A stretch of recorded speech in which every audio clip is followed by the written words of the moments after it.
திடீர்னு ஒருத்தங்களுக்கு வலிப்பு வருது அப்படின்னா நம்ம எல்லாரும் செய்கிற முதல் விஷயம் கையில் ஒரு இரும்போ இல்லை ஒரு சாவி கொத்தோ உடனே எடுத்து கொடுப்போம், டைட்டாக பிடிச்சிக்கணும் அப்படின்னு. ஆனால் அது கொடுக்கலாமா? கண்டிப்பாக கொடுக்கக்கூடாது.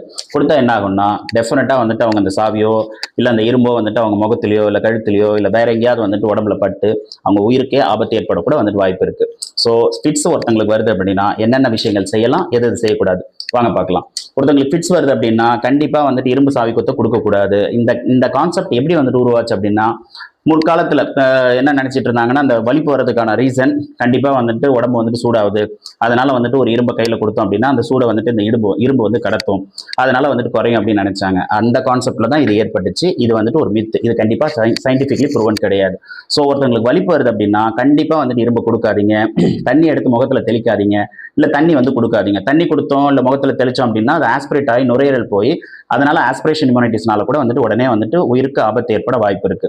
அதனால இந்த ரெண்டு விஷயமும் கண்டிப்பா பண்ணாதீங்க. டெஃபினட்டா வந்துட்டு அவங்க இருக்கிற பொசிஷன்ல இருந்து டெஃபினட்டா லெஃப்ட் சைட்லயோ இல்லை ரைட் சைட்லயோ ஒரு கிழிச்சு மாதிரி வந்துட்டு படுக்க வைங்க.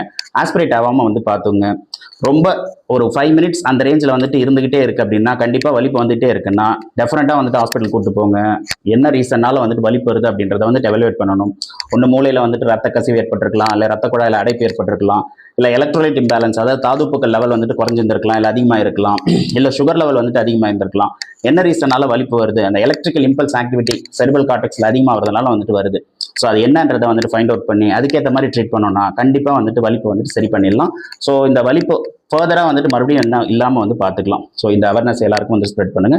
நம்ம சேனலை சப்ஸ்கிரைப் பண்ணுங்க. தேங்க்யூ.